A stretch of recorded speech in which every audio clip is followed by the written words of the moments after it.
वापस से कंटिन्यू करते हैं पार्ट 2 बायोकेमिस्ट्री। तो देखो रेट लिमिटिंग स्टेप्स हमारे बहुत इंपॉर्टेंट होते हैं, एक एक करके सबको जानते हैं। मैंने कन्फ्यूजिंग वाले भी ना एक साथ ही रखे हैं। हम सबसे आसान वाला पढ़ेंगे, प्यूरिन, PRPP ख़त्म। अब होता है हमारा CPS1 and CPS2।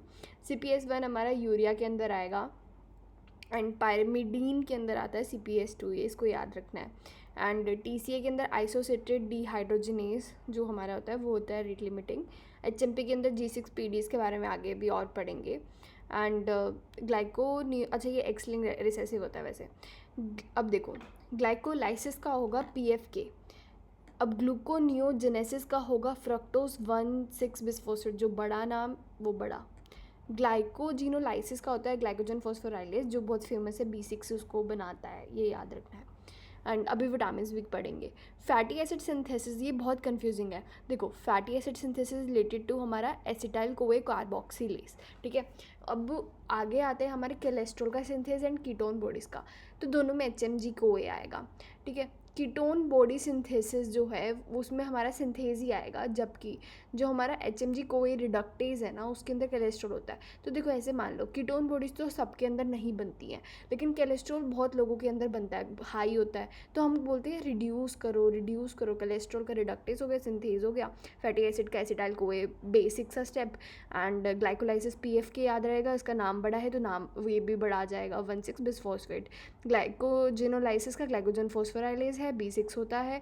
And HMP के अंदर आएगा हमारा ग्लूकोज 6 फॉस्फेट डिहाइड्रोजिनेस, जो कि हमारी एक्स लिंक रिसेसिव होती है। TCA isocitrate dehydrogenase 1 and 2, urea का 1 होता है, पायरिमिडीन का हम पढ़ते नहीं हैं तो उसका 2 होता है, प्यूरिन का होता है PRPP, ख़त्म। नेक्स्ट है हमारे, देखो ये ना बेसिक है, सबसे आसान करने की कोशिश की है। एक होता है प्रोमोटर, इन्हांसर, साइलेंसर। देखो प्रोमोटर प्रमोट करता है हमारे ट्रांसक्रिप्शन को एट +1, ठीक है। +1 से पहले ना यहाँ पे -1 होता है, ऐसे करके ना -25 तक ऐसे कुछ होते हैं, ठीक है। तो वहाँ पर वो लगा होता है हमारा प्रोमोटर। यूकैरियोट्स के अंदर उसका नाम होता है टाटा। देखो कितनी अजीब बात है ना, प्रमोट कर रहा है लेकिन वो टाटा भी कर रहा है तो ठीक है। तो ये टाटा बॉक्स जो होता है ना वैसे में प्रमोट करता है, इनहिबिट नहीं। एंड प्रोकैरियोट्स के अंदर होता है सिग्मा। तो प्रोमोटर हमारे सिग्मा मेल, जैसे आजकल चलता नहीं है, सिग्मा RNA पॉलीमरेज हो जाएगा। यूकैरियोट्स के अंदर टाटा हो जाएगा, ठीक है। नाम ही ऐसे आप भूलना मत, लेकिन प्रोमोटर है ये। एंड इन्हांसर एंड साइलेंसर कहीं पर भी हो सकते हैं, अपस्ट्रीम डाउनस्ट्रीम, किसी के साइड में कुछ भी वो दे, हाँ हो सकते हैं बोलना है, लेकिन ये हमेशा अपस्ट्रीम में होंगे, कभी डाउनस्ट्रीम में होंगे। प्रोमोटर हमेशा अपस्ट्रीम में होगा, तभी तो 1+ पे शुरू हो पाएगा ना हमारा ट्रांसक्रिप्शन। नेक्स्ट है हमारा ये क्या है, ठीक है, हाँ ये पाथवेज हैं हमारे। तो ये माइटोकॉन्ड्रिया पे कौन से होते हैं, साइटोप्लाज्म में कौन से होते हैं, काफ़ी इंपॉर्टेंट है ये। देखो माइटोकॉन्ड्रिया में मेनली हमारा कैटाबॉलिज्म चलेगा। हाई कोर्ट लॉस एंजलिस की फेमस ट्रिक है कि HSL यूज़ होता है, उसमें LPL आ जाता है हमारा, ठीक है, LSL आ जाता है एनाबॉलिज्म कराने के लिए। ये तो आपको ही पता है, लेकिन ना इनमें बहुत कन्फ्यूजन होती है कौन सी कहाँ पर होती है। तो देखो माइटोकॉन्ड्रिया जो है ना हमारा, वहाँ पर हमारी बेसिक आइडिया है कि वहाँ पर चीज़ें कैटाबोलाइज होंगी, मतलब टूटेंगी, ठीक है। अब कौन कौन सी चीज़ें टूटती हैं, फैटी एसिड का टूटना, ग्लाइकोजिनोलाइसिस ग्लाइकोजन का टूटना, ठीक है। TCA साइकिल तो हमारी होती है माइटोकॉन्ड्रिया, हम पढ़ते तो हैं ETC वगैरह, ठीक है। अब उसके बाद कीटोन बॉडीज़ जो होती हैं उसका टूटना एंड बनना, दोनों ही चीज़ें हमारी माइटोकॉन्ड्रिया में होती है, याद रखना, ठीक है। उसका टूट भी रही है, बन भी रही है। अब आता है हमारा साइटोप्लाज्म, मेनली सारे बनने वाले। अब लिपिड सिंथेसिस कहाँ होता है, SCR में। प्रोटीन सिंथेसिस कहाँ होता है, RER के अंदर। अच्छा SCR ना लिपिड सिंथेसिस तो कराते ही है, साथ में आज हम एक और चीज़ पढ़ेंगे कि हमारा फैटी एसिड के अंदर भी रोल प्ले करते हैं, ठीक है। अब उसके बाद कोलेस्ट्रॉल का सिंथेसिस कराता है, न्यूक्लियोटाइड सिंथेसिस। अब देखो ग्लाइकोजेनेसिस भी आपको समझ आ जाएगा, ग्लाइकोलाइसिस कर होगा मतलब ग्लूकोज मिलेगा तभी तो इन सब का सिंथेसिस होगा, इसलिए साइटोप्लाज्म में हमारा ग्लाइकोलाइसिस होता है। इन सब में आपको कन्फ्यूजन नहीं होगी, कन्फ्यूजन यहाँ पर आते हैं, तो आप यहीं पे फोकस करो। देखो ग्लाइकोलाइसिस साइटोप्लाज्म, HMP वो भी हमारे से, असल में इसमें एनाबॉलिज्म ही तो है। अब बस HMP के बारे में पता नहीं होता इसलिए हम कंफ्यूज हो जाते हैं। HMP बेसिकली क्या होता है, it is a source of acetyl CoA, ribose देता है हमें, एंड साथ में हमारा NADPH देता है, जो कि बहुत इंपॉर्टेंट है। एंड G6PD का वो होता है रेट लिमिटिंग स्टेप, ठीक है। और ये कोई ATP नहीं वगैरह नहीं देता। एंड जो NADPH है ना वो हमारे क्या करता है, RBC को मेम्ब्रेन को मेंटेन करवाने में हेल्प करता है। तो ग्लूटाथायोन हमारे वहाँ पे रिडक्टेज पेरोक्सीडेज के बीच में रिएक्शन चलती है, जिसके कारण होता है, अभी हम आगे और भी पढ़ेंगे, ठीक है। फिर उसके बाद आता है हमारा, अब माइटोकॉन्ड्रिया के अंदर हमें क्या लर्न करना है, टी से तो आपको पता चल जाएगा, कीटोन बॉडी का सिंथेसिस एंड ब्रेकडाउन दोनों ही यहाँ हो रहे हैं, ये दोनों आपको नहीं भूलना। फिर होता है हमारा हग पाथवे, देखो heme urea and you need 2 people to hug, right, ये फेमस ट्रिक है। तो हीम यूरिया एंड ग्लूकोनियोजेनेसिस। अब देखो पहले तो अपन रिवाइज करते हैं, ग्लूकोनियोजेनेसिस के लिए कौन सा रेट लिमिटिंग स्टेप था हमारा, बड़ा वाला फ्रक्टोज 1,6 बिसफॉस्फेट, ठीक है, ये खत्म हो गया। यूरिया CPS1, ठीक है, हीम का अपने पढ़ा नहीं था। एंड ठीक है, G6PD का अपन ने बता दिया। एंड बाकी किसी का रहता है फैटी एसिड का बता दो, फैटी एसिड में हमारा एसिटाइल को आ जाएगा। कोलेस्ट्रॉल सिंथेसिस में कोलेस्ट्रॉल HMG को रिडक्टेज रिड्यूस करो, उसको सिंथेज वाला हमारा कीटोन बॉडीज़ का आ गया, ठीक है, हमने सब रिवाइज भी कर लिया। और दैट्स ऑल आई गेस इसके अंदर तो। हाँ मतलब ठीक है, मतलब ऐसे समझ लो कि ना एनाबॉलिज्म जो होता है ना वो हमारा कब होता है, इंसुलिन की प्रेजेंस में होगा, ठीक है, ये हमारे ग्लूकागोन की प्रेजेंस में होगा कैटाबॉलिज्म। तो अब हमारा कौन से में फॉस्फोराइलेशन होता है, कौन से में, अब देखो मेरी इजी सी ट्रिक बताती हूँ। एनाबॉलिज्म मतलब कि तुम बना रहे हो तो तुम्हें ATP क्यों चाहिए, तुम्हारे पास ऑलरेडी ग्लूकोज है, तो डीफॉस्फोराइलेटेड स्टेट में, जब फॉस्फोराइलेटेड स्टेट में हमारा फिर कैटाबॉलिज्म हो गया, ठीक है, खत्म बात। नेक्स्ट, अच्छा ये काफ़ी इंपॉर्टेंट है, देखो एक होता है हमारा नॉन क्लासिकल ग्लैक्टोसेमिया, क्लासिकल। अब इसमें क्या होता है, हमारा ग्लैक्टोज काइनेज जो होता है उसकी डेफिशिएंसी होती है, और इसमें होते हैं हमारे ग्लैक्टो 6 फॉस्फेट यूरिडाइल ट्रांसफरेंस। असली ना हमारा यही होता है, इसमें सिस्टमिक फंक्शन भी आते हैं एंड हमारे इसमें कैटरैक्ट भी बनता है। इसमें सिर्फ कैटरैक्ट बनेगा, वो क्यों बनता है वो भी पूछते हैं, तो डल्सिटोल एंड गैलेक्टिटोल के कारण ऑयल ड्रॉप टाइप का हमारा कैटरैक्ट बनता है, रिवर्सिबल है, याद रखना रिवर्सिबल है, ठीक है, और डायरिया वगैरह इन सब में आ जाएगा। फिर आएगा हमारा फ्रक्टोसेमिया एंड फ्रक्टोज काइनेज के बारे में पढ़ते हैं। फ्रक्टोकाइनेज होता है एसेंशियल फ्रक्टोसेमिया, हेरिडिटरी वाला होता है हमारा मेनली एल्डोज B वाला, यही पढ़ते हैं हम, ठीक है, क्योंकि फ्रक्टोसेमिया जो एसेंशियल वाला है वो होता ही नहीं है। हेक्सोकाइनेज जो होता है ना वो कंपेंसेट कर देता है। हेक्सोकाइनेज की हाई एफिनिटी है, हेलीकॉप्टर हाई एफिनिटी हमारे सब टिश्यूज़ के अंदर होता है एक्सेप्ट GLUT2, याद रखना है। हेरिडिटरी फ्रक्टोज इंटॉलरेंस हमारा एल्डोज B के कारण हो गया, हाइपोग्लाइसीमिया करेंगे after the fruit intake and jaundice वगैरह हो जाएगा, जैसे यहाँ पर हो रहा है। मेंटल रिटार्डेशन में मिलता है हमारा ग्लैक्टोसेमिया में, ठीक है, हो जाएगा ये आराम से, ठीक है। नेक्स्ट करते हैं, नेक्स्ट वाला ये आउट ऑफ द फ्रेम जा रहा है बट मैं आपको सब समझाती हूँ। देखो क्या है, एल्कोहल जो है वो हम लेते हैं तो NADH बढ़ता है, NADH मतलब हमारी एनर्जी बढ़ गई। अब एनर्जी बढ़ गई तो हमें क्यों आगे रिएक्शन करनी है, आलस करो ना, ठीक है। तो हमारे 2 स्टेप होते हैं एक्चुअली, एल्कोहल से वो एल्कोहल डिहाइड्रोजिनेज होता है, फिर एसिटाइलडिहाइड डिहाइड्रोजिनेज होता है, दोनों के अंदर ही हमारा NADH बढ़ रहा है। तो अब हमारी बॉडी कहती है चिल मारो, ठीक है। अब चिल मारने में क्या हो गया, NADH अब बढ़ गया तो इसको यूज़ कर लेंगे हम, हमें आगे TCA साइकिल तक प्रोसीड ही नहीं करना। तो पायरुवेट क्या होता है, लैक्टेट डिहाइड्रोजिनेज के अंदर कन्वर्ट हो जाता है। लैक्टेट डिहाइड्रोजिनेज की प्रेजेंस में लैक्टिक एसिड के अंदर कन्वर्ट हो जाता है, जिसके कारण हमारे ROS बढ़ जाते हैं। एंड इसमें खास बात पता है क्या है, lactic acid and uric acid ना एक ही पाथवे से एक्सक्रीट होता है, एक ही ट्रांसपोर्टर से, तो यूरिक एसिड भी एक्यूमुलेशन हो जाएगा, ठीक है, ये क्वेश्चन पूछा हुआ है। पायरुवेट जो होता है वो फिर हमारा एसिटाइल को के अंदर कन्वर्ट होता है। अब क्या है कि B1 की डेफिशिएंसी में क्या होता है, PDH नहीं चलेगा, ठीक है, या फिर आर्सेनिक ने भी उसको इनिबिट कर दिया, कुछ भी कंडीशन के कारण, तो हमारा क्या होगा, एसिटाइल को में कन्वर्ट नहीं हो पाता। तो पायरुवेट जो होता है अगर इंक्रीज, ये इससे कनेक्टेड नहीं है बट मैं लिंक करने की कोशिश कर रही हूँ, तो जब हमारा पायरुवेट जो होता है ना बढ़ जाता है, बिकॉज PDH ही नहीं है हमारे पास, डेफिशिएंसी होगी है उसकी, तो फिर क्या होगा, हमारा लैक्टिक एसिड बढ़ेगा, फिर वापस से यूरिक एसिड बढ़ेगा। एंड अच्छा एक और बात बताती हूँ, देखो PDH जो हमारा है उसमें आपको याद रखना है कि हमारे बहुत सारे एंजाइम्स विटामिन होते हैं, B1 B2 B3 B5, ठीक है, एंड लाइपोइक एसिड। आर्सेनिक किसको इनिबिट करता है, इज आर लाइपोइक एसिड, हमारे पहले भी किया था, डायरिया की manifestation everything is because of its inhibiting the lipoic acid. PDH को इनिबिट करेगा एंड आर्सेनिक इसके साथ साथ ग्लूकोज 3 PDH को भी इनिबिट करता है, तो ग्लाइकोलाइसिस वगैरह भी नहीं होती है, ठीक है, एंड अल्फा कीटो ग्लूटारिक को भी करेगा, ठीक है। नेक्स्ट चलते हैं, ओके अब ये हमारा सबसे इंपॉर्टेंट टॉपिक आ गया, वो है हमारा विटामिन्स।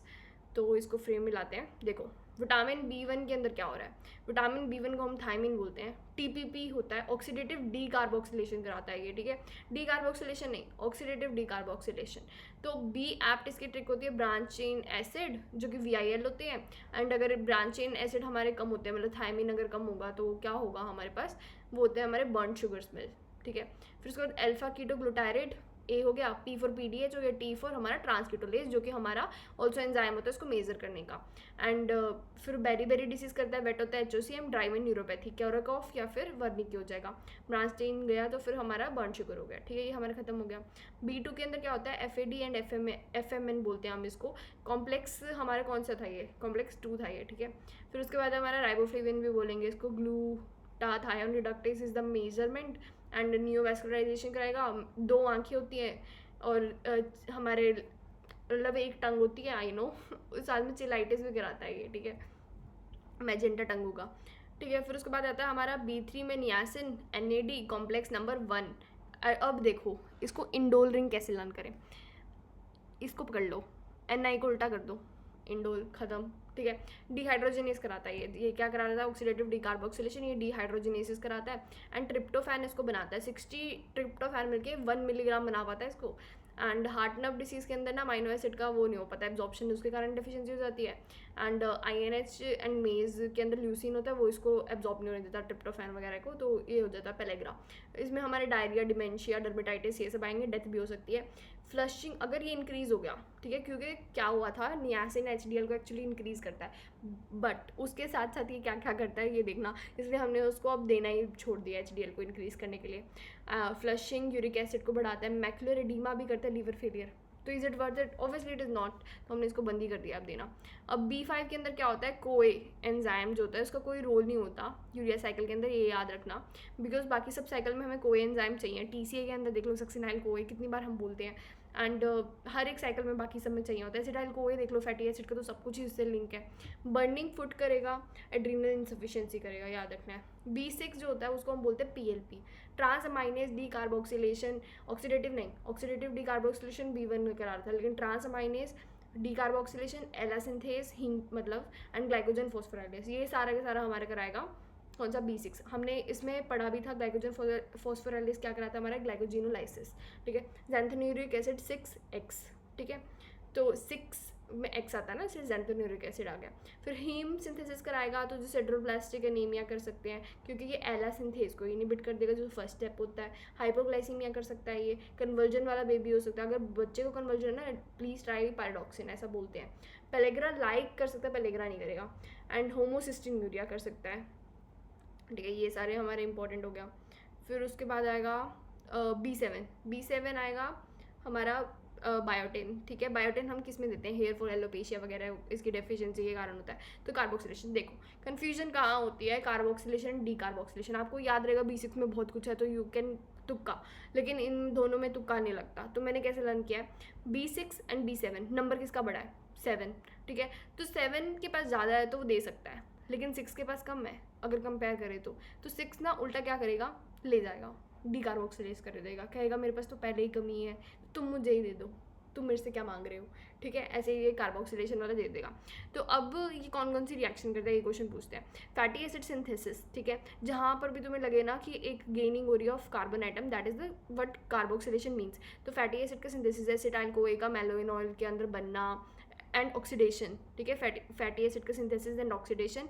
अगर किसी में खुद ही मेंशन हो कार्बोक्सिलेशन, वो तो समझ ही जाना, एक्सेप्ट हमारा गामा कार्बोक्सिलेशन विटामिन के, ठीक है, वो नहीं इससे लिंक्ड होता। ग्लूकोनेजेनेसिस के अंदर भी काम आता है, कोलेस्ट्रॉल सिंथेसिस में भी काम आता है। टोम कैट्यूरिन बोलते हैं, और ये डिक्रीज होता है एविडिन के कारण, रो एग कोई खा रहा है ना तो पैराओरल रैश वगैरह बन जाएगा। फिर आता है हमारा B9 फॉलिक एसिड, फिर ग्लू एंड हिस्टिडिन लोड होता है। इनके अंदर क्या डिफरेंस है, दोनों ये सेम ही करते हैं, मेगालोब्लास्टिक एनीमिया, होमोसिस्टिन यूरिया, बस मेथेनाइल मोनोरल, ये वाला जो होता है ना, ये इसमें लो होगा या फिर नॉर्मल होगा, जबकि B12 के अंदर बढ़ जाता है, जिसके कारण SACD हो जाता है। बेसिकली क्या करता है, ये हमारे माइलिनेशन करवाता है, बट माइलिनेशन हो नहीं पाएंगी तो SACD बन जाएगा, डॉर्सल कॉलम वगैरह हमारे सब चला जाएगा। हाइपर पिगमेंटेशन ऑफ नक्कल्स भी मिलती है B12 के अंदर। B12 के अंदर ना एक और क्वेश्चन पूछते हैं कि जेजुनम से B12 एब्जॉर्ब नहीं होगा, स्टमक से भी नहीं होता, बट जेजुनम से तो बिल्कुल ही नहीं होगा, बाकी सब कुछ एब्जॉर्ब करता है जेजुनम, पता नहीं क्या हेट है इसको 12 से, ठीक है। उसके बाद अभी हम करते हैं नेक्स्ट, एक मिनट इसको स्क्रीन में ले लो, नेक्स्ट चलते हैं। हाँ, नेक्स्ट वाला है हमारा विटामिन ए। विटामिन ए के अंदर क्या होता है, देखो ब्राइट लाइट, हम हमेशा ऐसे लर्न करेंगे कि हम जब ब्राइट लाइट के अंदर आए तो क्या होगा, तो हमारा जो ट्रांसफॉर्म होगा AL to retinal to retinol, ठीक है। डिम के अंदर टोटली अपोजिट करना है। कैसे? ट्रांस को सिस कर दो, फिर उल्टा कर दो, ओल का अल कर दो, तो एक ही लर्न कर लो आप, ठीक है। ब्राइट लाइट में आए तो ट्रांस का एल पहले भी आता है ना, ए फिर ओल आ जाएगा। फर्स्ट सिम्टम क्या होता है? ग्रीन लाइट का जाना। एंड फर्स्ट साइन क्या होता है? जो हमें दिखे, वो तो खुद कह रहा है मुझे ग्रीन नहीं दिख रहा, हमें क्या पता, लेकिन कंजक्टाइवल जीरोसिस तुम्हें दिख गया, मतलब समझ जाओ। फिर आता है हमारा इंक्रीज, टोड स्किन हो जाती है इंक्रीज पे, एग्जॉस्टोसिस, सूडो ट्यूमर सेरिब्राई हो जाएगा। लंबर पंचर से ना इसको रिलीफ मिलता है, पता है। एंड आइट्रोजेनिक, वो सॉरी टेरेट्रोजेनिक होता है, ठीक है। अब उसको पता है विटामिन डी के अंदर फर्स्ट साइन क्या होता है? क्रेनियो टेप्स एंड रिकेट्स वगैरह you will be able to identify. देखो विटामिन सी के बारे में काफ़ी चीज़ें पता होनी चाहिए। अब ये हमारे ह्यूमंस के अंदर प्रोड्यूस नहीं होता है बिकॉज हमारे अंदर एल्ग्लूकुरोनिडेज एंजाइम होता ही नहीं है। बट ये किस किस चीज़ों के लिए यूज़ होता है? हमारा ड्रग डिटॉक्सिफिकेशन में, कॉन्जुगेशन जो बिलीरुबिन का बनता है ना, या फिर हमारा ग्लाइकोसामाइन ग्लाइकेन्स सिंथेसिस के लिए कोलाजन सिंथेसिस करता है ना, तो उसी से याद रख लो आप, ठीक है। बाकी सब जगह यूज़ होगा बट हमारा खुद नहीं बन पाएगा। एंड क्यों नहीं बनना? अच्छा, actually it is a very good thing also because ये एपोप्टोटिक को बढ़ा देता है। एंड साथ में ठीक है, ये इसका गुड फैक्टर है कि रीनल स्टोन्स को कम करता है, जो कि NICT का भी रिसेंट वाला भी था क्वेश्चन। एंड नहीं सॉरी, ये रीनल स्टोन्स को बढ़ाता है, I will verify and commented about, ठीक है। और सिट्रुलिन कम करता है, not vitamin C, sorry my mistake, ठीक है। कोलाजन सिंथेसिस होता है हमारा, लाइसिन प्रोलाइसिन को हाइड्रोक्सिलेशन कर देगा। एंड इसकी डेफिशिएंसी जो होती है ना, वो सूडो पैरालाइसिस कर देती है, ठीक है। विटामिन के नाम पता होने चाहिए, तो हम कैसे लर्न करें? K1 K2 K3। K3 is like done, menadione, menadione है I know, but menadione, ठीक है। Phylloquinone, then menaquinone and then Meena got done.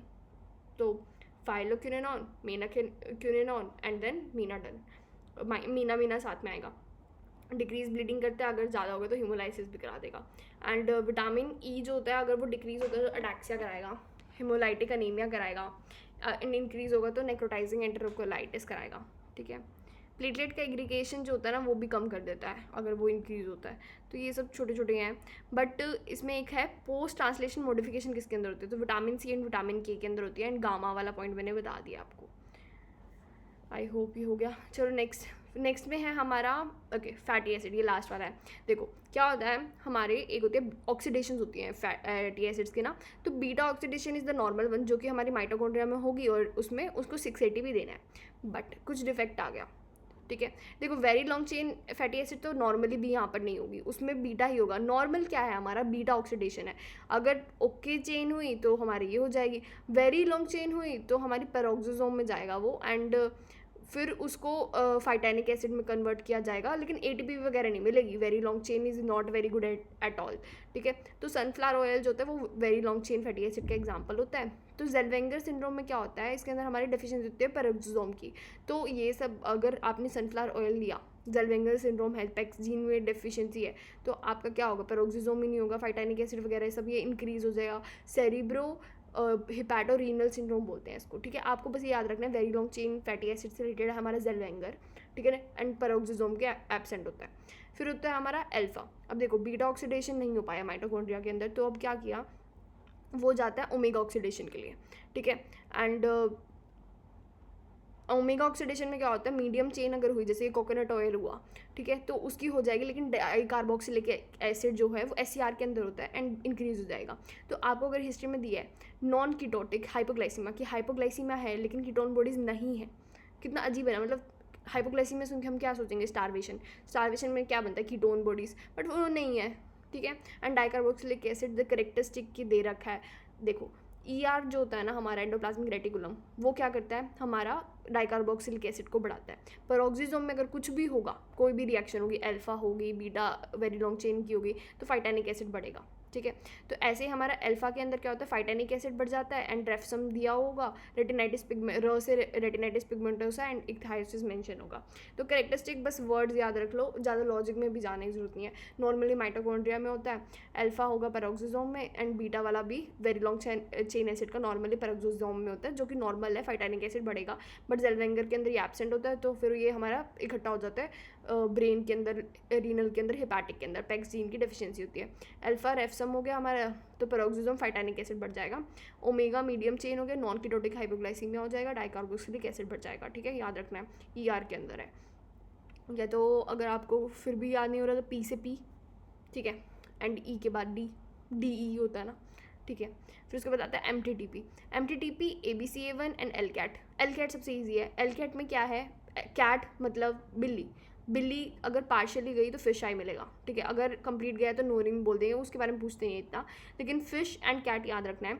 And अब क्या होता है देखो, फिश मतलब मछली, एक गंदी मछली, गंदी मछली हम किसको बोलेंगे, गंदा कोलेस्ट्रॉल, गंदा मतलब लिपिड्स हम किसको बोलेंगे, कि जिसके पास HDL कम हो एंड VLDL ज़्यादा हो, तो वही हो रहा है इसके साथ, गंदी बात, ठीक है। फिर उसके बाद आता है हमारा MTTP। MTTP में क्या है, आइडियलिस्टिक सिचुएशन है। इसके अंदर LDL VLDL की बहुत बुराइयाँ कर रहा था, तो ना हमने क्या किया, एब्सेंट ही करवा दिया उसको, वो गुस्सा हो गया, एब्सेंट हो गया। लेकिन ये भी कोई अच्छी बात नहीं है, सारी चीज़ें मतलब चली जाएँ तो अच्छी बात थोड़ी ना है, सिर्फ HDL रह गया, वो भी नॉर्मल लेवल में, कोई अच्छी बात है नहीं, क्योंकि इसको बोलते हैं ए बीटा लाइपोप्रोटीनेमिया, ठीक है। एंड एक एंथोसाइड्स पर सेल्स हमें दिखेंगे, तो MTTP होता है ये हमारा, MTP हो गया ऐसे कुछ याद रख लो कि इन दोनों का MTP हो गया, गंदी गंदी चीज़ों का MTP। फिर उसके बाद ABCA1 हो गया, जो कि टैंजियर डिसीज होता है, हमारे टॉन्सिल्स मिलेंगे, एंड इसमें लो HDL होता है, दैट इज़ ऑल, ठीक है। Thank you.